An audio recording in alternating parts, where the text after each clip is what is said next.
Subscribe for daily boxing videos, guys. So this is going to be a lengthy video because it's going to be an article that I read on Boxing Scene that they asked Joseph Parker's trainer, Kevin Barry, a bunch of questions. So let's read this article. BoxingScene.com writes, asks Kevin Barry, Kevin, how is everything going in camp? Do you like what you've seen so far from Joseph in the very early stages of your preparation? Kevin Barry answered, it couldn't have gone any better. As you know, I've been working with Joe since 2013, and this would be our 19th camp together. And this is by far the best start we've ever had. And that is because I believe that Joseph Parker understands the significance of this fight for his career, because the history involved. It's the first heavyweight unification fight between unbeaten champions in many years. Joe is giving me his absolute best work, and I am giving him mine. Frankly speaking, Joseph needed a fight like this. BoxingScene.com asks him, you've made no secret of the fact that the last few performances from Joseph have been a little lackluster. Barry responds, yes, they have, and we're not interested in making excuses, but there are some explanations behind it. When our team first started negotiating with Hughie Fury's camp for our mandatory defense, it was fairly evident there was a lot of mixed communication between both sides. When Fury pulled out from the fight with a back issue and we had Cojano as a later replacement, I said to Joseph Parker that he didn't need to take that fight. However, Parker was keen to move forward and face Cojano in order to keep his activity up.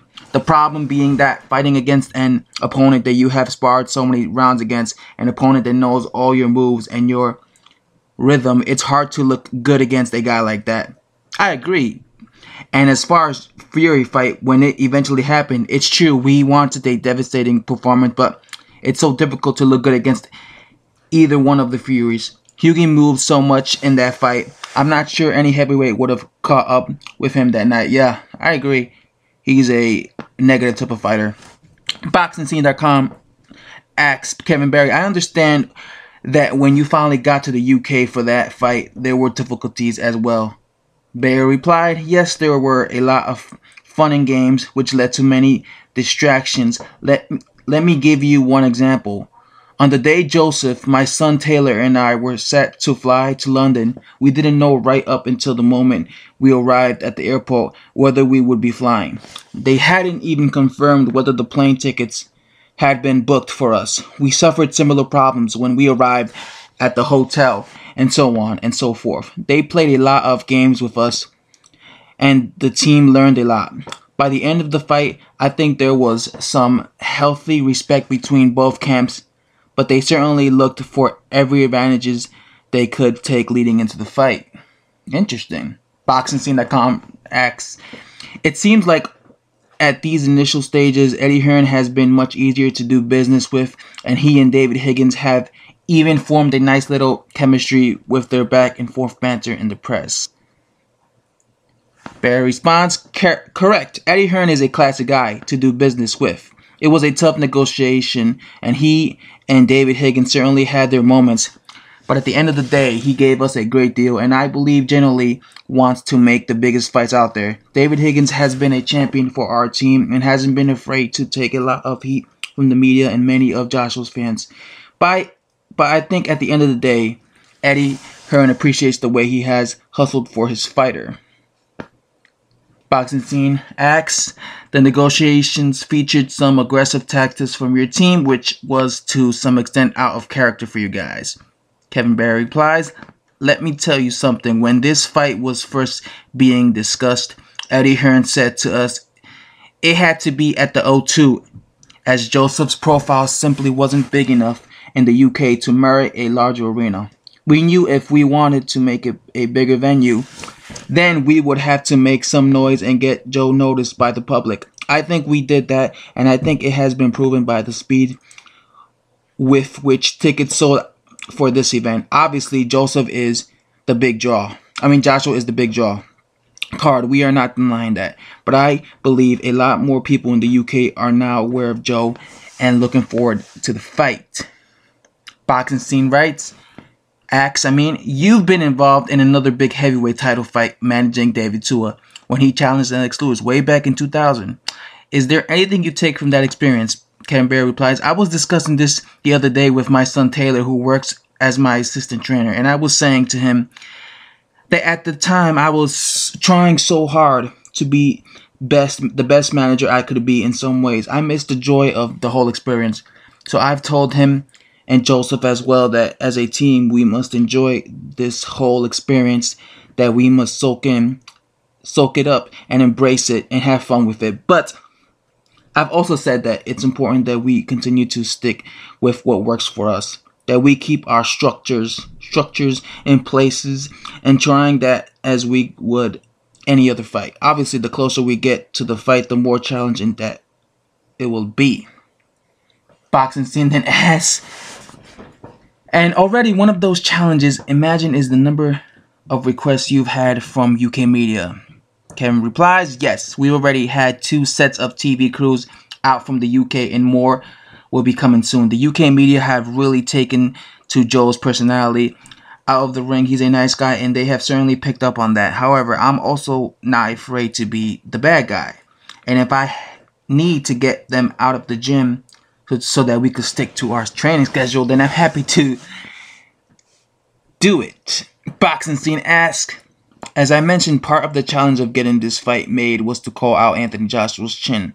I personally found it strange that he went into so much detail about those knockdowns during your first press conference together. I asked Joseph about it, and I'll ask you as well. What did you make of that, and as a trainer, would you have advised him to even acknowledge those taunts from your team? Kevin Barry replies, I think he was certainly frustrated and insulted, and it did get under his skin. He felt disrespected. He was in a position where he felt we should respect him more, and we simply weren't giving it to him, and he found it hard. And yes, if it was up to me, I would have advised him not to bother even acknowledge it.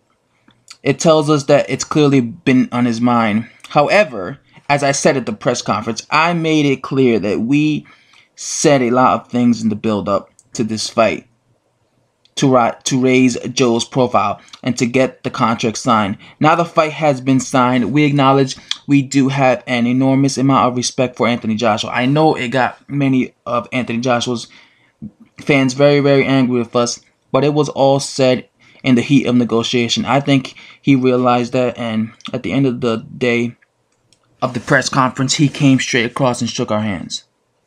Boxing Scene asks, Kevin Barry, now on to the technical side of things. What specifically do you think Joshua has improved on in the last couple of years? Barry responds, without saying too much, we know that he is obviously a strong, powerful guy. He has a lot of height and reach on Joe.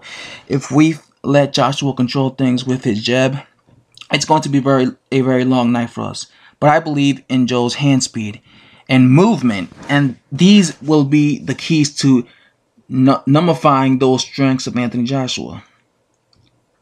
Boxing Scene then asks, and for Joseph, what will you be working on? Kevin Barry replies, well, nothing. I'll tell you specifically. You know how we do things. We'll keep with our proven routines that have worked well in the past. We'll monitor sparring as it goes. Some days our fighters need a little bit more rest than others. We have some good sparring partners lined up. Our strategy will be to keep it simple, keep to our structures, have fun, and of course, we will also tweak a few things that we feel we'll need specifically for Joshua. And that's as far as I'm going to read, guys. I've been reading for so long. But you got the memo. Joseph Parker's trainer said a lot of interesting things here. He said that his fighter, Joseph Parker, this is the best training camp he's ever been in. He said he probably is, he realizes how important and significant a victory over Joshua will be, because he will be a unified champion. He'll have 3 out of the 4 belts. It will really, set his career, it'll basically make him a star. It'll make Joseph Parker a star.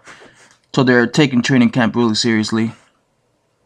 As you can see, they said that all those mind games that they were saying, when they were going around, basically trying to get under Anthony Joshua's skin, talking about his weaknesses, like he doesn't have the best punch resistance, calling him a glass jaw. All that was just basically due to that was all planned. They did it to basically raise Joseph Parker's profile. So yeah, there you have it, guys. It's a long article. I hope you guys enjoyed the video, and I'll see you guys next time. Subscribe for daily boxing videos.